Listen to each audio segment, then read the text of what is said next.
I would describe myself as a go-getter. In one word, a go-getter. Yes, I do. I do have a love of my life. Married to him. I used to have one before, it's my father, so now it's my husband.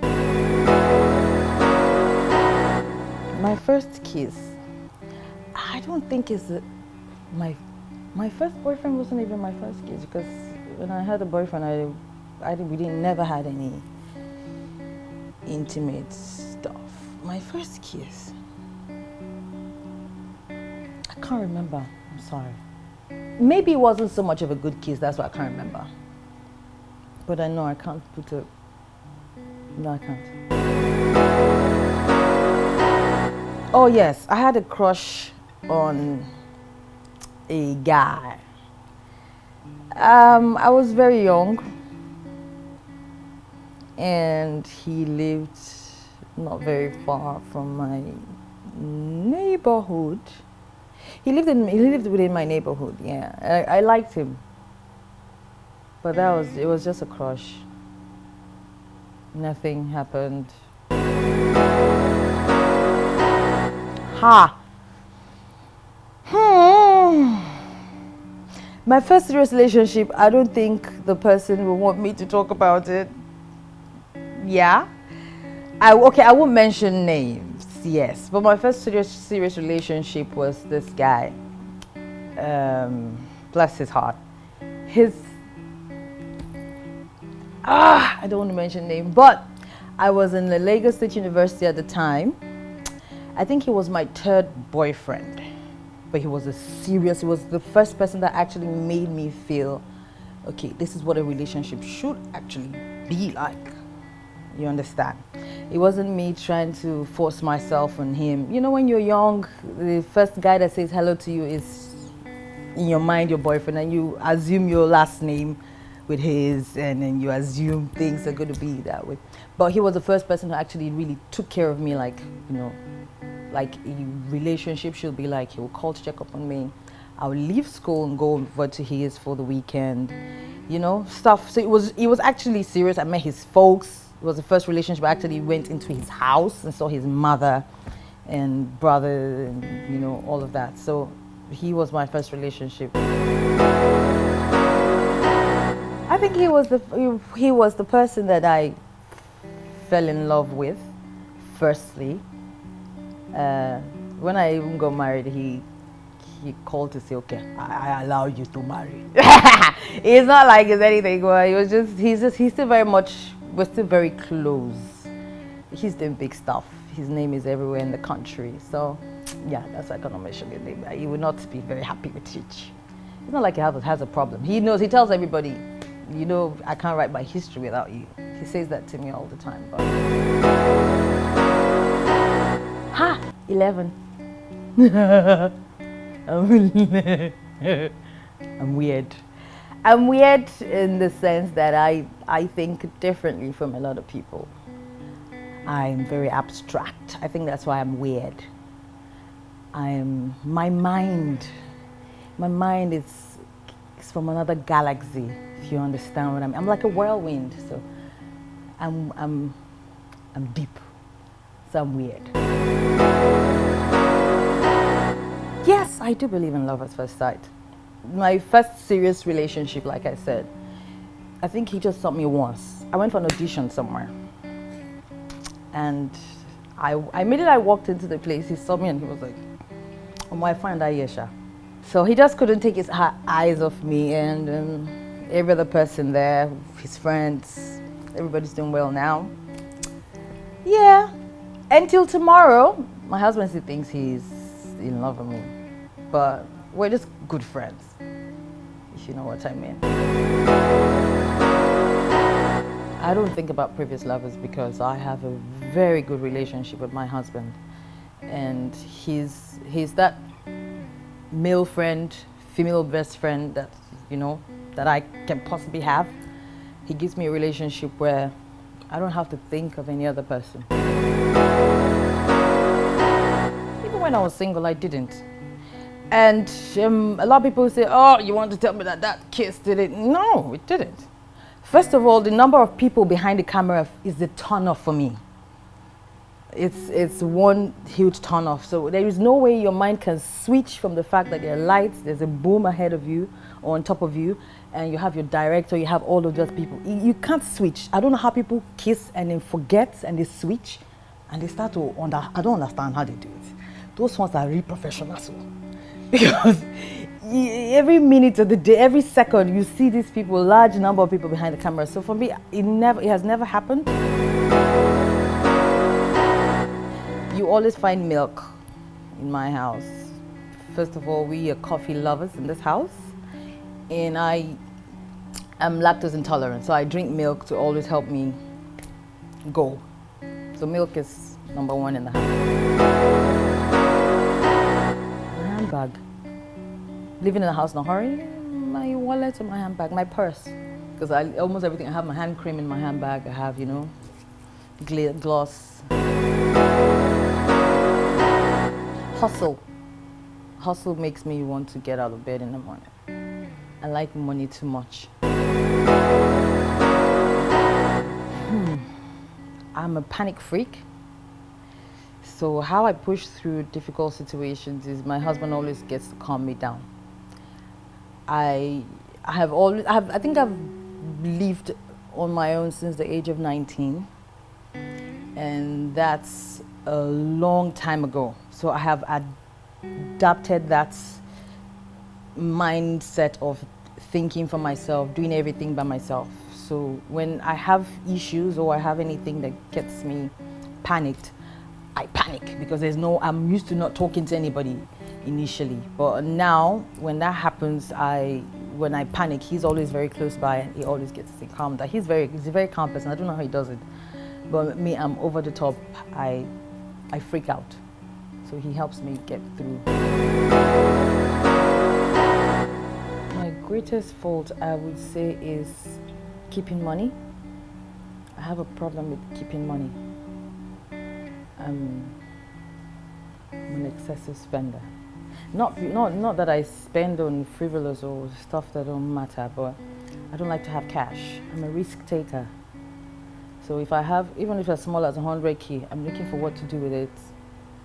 If it's 1 million, I'm looking for something to do with it. So I'd say cash. I'm not good with money. Saving.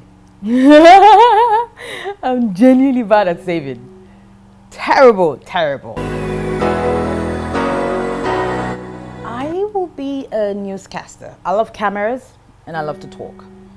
So I'll probably still maybe a weather forecast person or a newscaster or maybe a TV host or something. The mirror is my best friend sometimes because, they don't laugh at me when I talk to myself. So I love to talk to the mirror, yeah. My greatest fear, I have two. One is failure. As much as I like to try a lot of things, I don't want to fail. And the second is poverty. So my fear of poverty makes me risk. So yeah, I've got two fears. My motto in life is time waits for no one, so don't procrastinate. The fact that when I'm loyal to people and then they take it for granted, when I see the next person or when I meet another person, a lot of times people learn from their mistakes and you want to back off. I don't learn from my mistake. I think I don't learn from my mistake. I don't learn from my mistake, yes, because I'll go again the second time. I want to try it. Oh, you hurt me the first time. Oh, let me try. Maybe it's because I use my left hand. My right hand. So that's how I am. And I think it's a bad thing. The things that put me off is people who have lost their souls.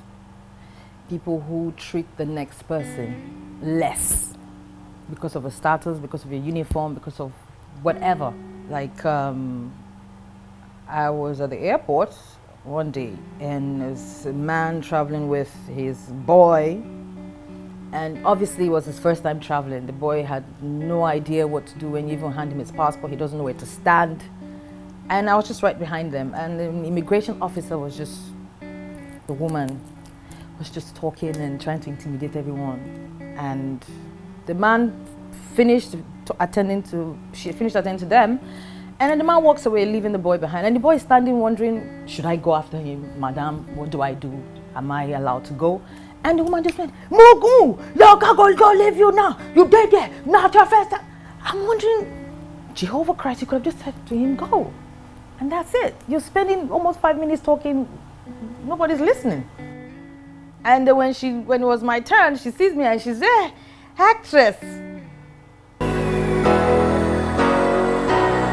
Do I have a secret? Yeah, I do have secrets. I do have secrets, yeah.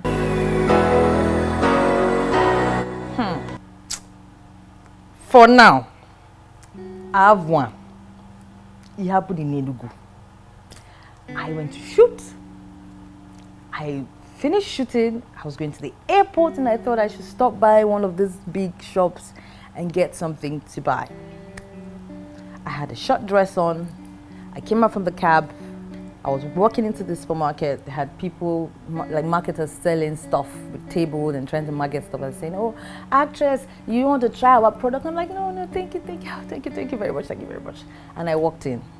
Coming back, I was just walking to the car. I had bags in my hand. And this breeze from nowhere, then send that breeze come. It kept going up, and in my mind I was like, this thing will not go up. Will this my dress go up? This breeze that is blowing, I don't understand. And I was just very next to the car. And when the breeze was going, the dress kept going, going up. I was like, hey!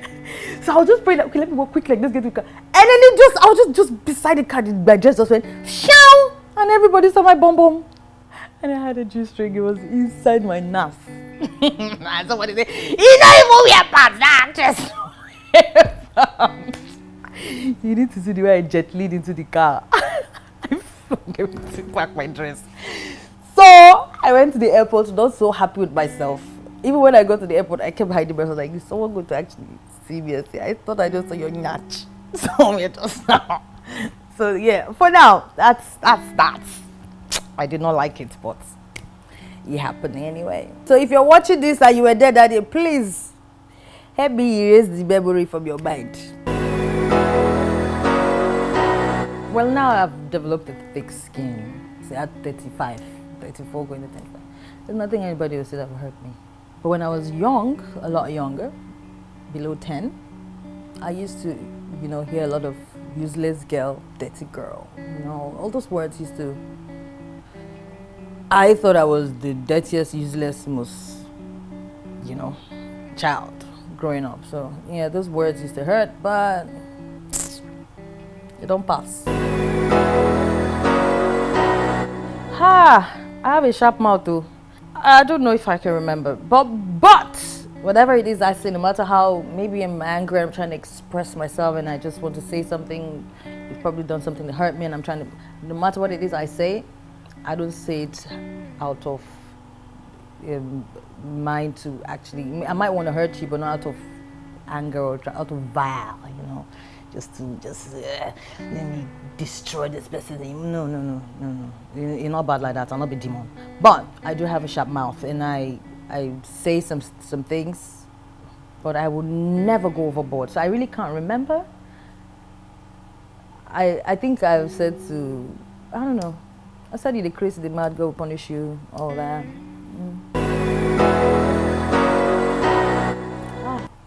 Person don't betray me. If we start that story, water will come off my eye. More just kill him for that. Person don't betray me well. You understand? My G like this. You stab, you go me J. You understand? But it's just one of the things. The worst thing I've ever done to someone. I told a friend of mine that I was going to shoot a film for her, and it was like last minute to shoot, and I was like, you know what? I'm not doing it anymore. And she was really hurt because she was crying, and she was like, she will have to take her a lot of time, or take her some time to get someone else to play that role. Like, it's just me calling her to tell her I was not going to do it was too sudden. But I was not in a good place with her. Someone said something that was really offensive, and I just thought, you know what, all of you pack your load and go. But I'd already committed myself to the job, so pulling out was a really bad thing to do. But at that time, I didn't care. Because I heard her cry, it hurt me, but go away. The best advice I've ever received was, Yvonne, learn how to save, and it came from my dad. I am working on it, getting better, and I love him for always reminding me, because he knows my flaws, he knows me. My father knows me.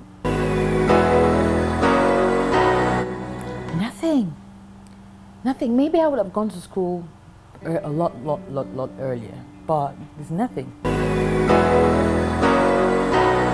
My belly is too big. Sit up is working on it. That's that 3-inch below there. I don't know how people do it. I've been working 2 years. The pouch is still there. Worries, money, when I'm thinking of money. Or most especially when I have a project or I have something, as long as it has to do with money, it will keep me awake. I take my business too seriously. I'm in soft to you. Anything will make me cry. Like videos on social media, you know, some brutal stuff you see people do to someone and you're like, ow, jeez. How do you sleep at night? Like the videos from Libya, for example. Well, this kind of things. Movies, sometimes I listen to songs and I shed tears. Sometimes I remember stuff. Sometimes I see pictures. Like I saw an old picture of me 15 years ago. I took a picture when I was in Lasso. And the picture just surfaced from nowhere. That was like last month or so. And every time I opened my gallery and I saw the picture, I always had flashes. And that picture got me crying for almost a week. Yeah, anytime I saw it, I just cry. When you don't suffer, you're gonna know.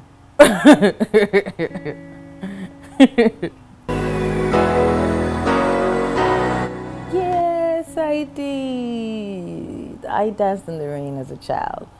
I'll do it again. Even at this my age. I and my husband, we actually still do it in the back of the house.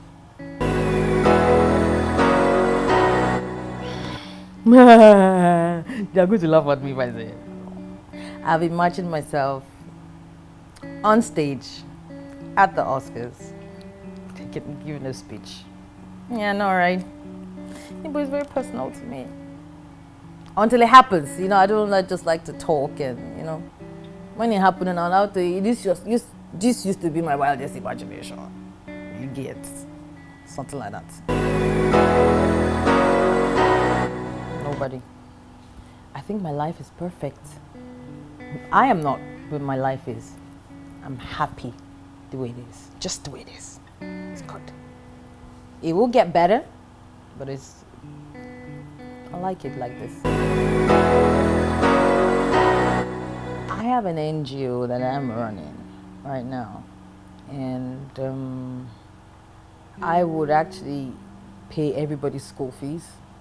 People who can't afford to pay their school fees, because that's what it's basic about for every child. And yeah, because you know, when you empower people, in return you empower yourself. So when people around you are well taken care of, then you can, you know, the environment is safe for you and your offspring to stay. And I don't want to leave this life, and I'm not sure, because Nigeria is a country that you're not sure of anything. You're not sure of tomorrow.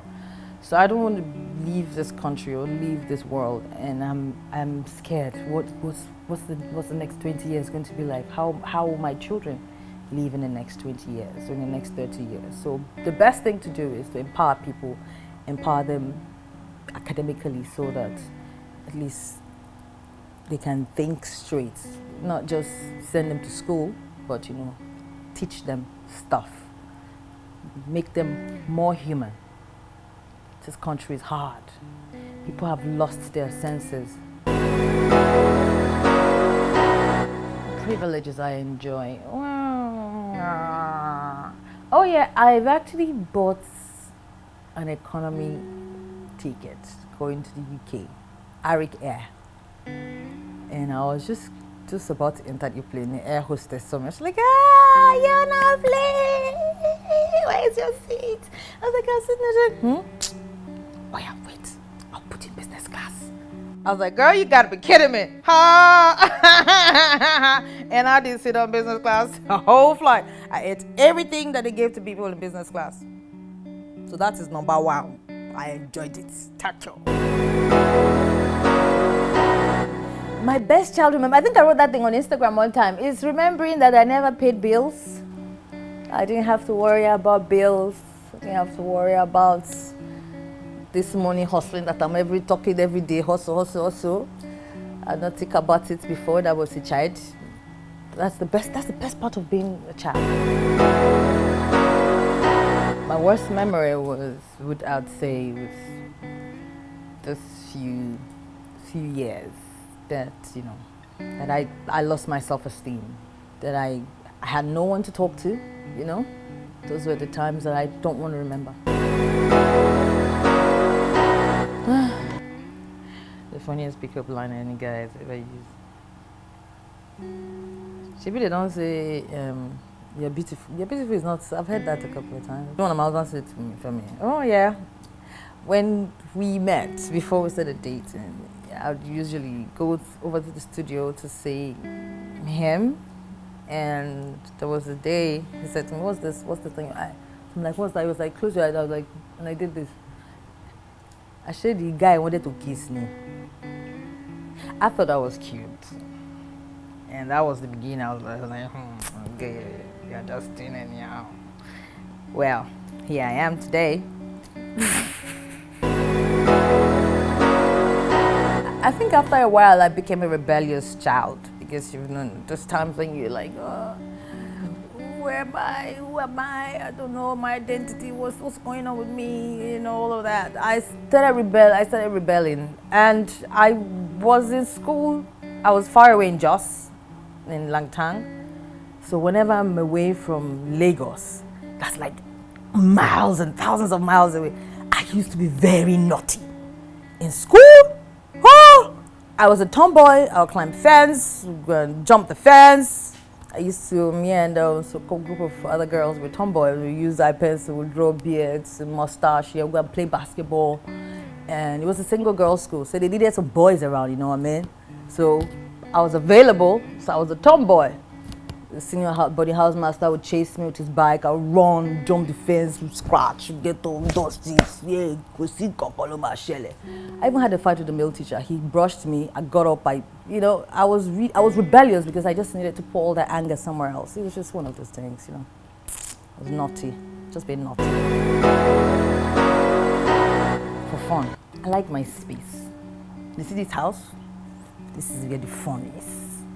You understand? This is what I do for fun. Stay at home, cook, entertain a few friends. I like to cook and have people eat. And I ask, how do you like it? Is it too much salt? Because I know you're going to say it's nice. I'm like, so for me, that's fun though. That's fun, honestly. It's always been like that for a very long time. Once it's 8:39-ish, I'm off to bed. If you know me, I know they see 10 o'clock. Once it's 9, except I'm working. But once I'm at home, 9, I'm off. I've gone to bed to sleep. So my nightlife is not the best, but my life is the best. My nickname growing up was my secondary school used to call me Shekete. That's Jegede. I don't know where that came from, Jegede or something like that. I actually thought I was going to be a beauty queen, because everywhere I went, everyone used to say to me, you're so beautiful, you're so, I was like, let me Kukuma use this beauty and do something good for my life. So I actually thought I was going to be a beauty queen, but for some reason I didn't grow tall. So I was like, okay, my man proposes, God disposes, let me look for something else.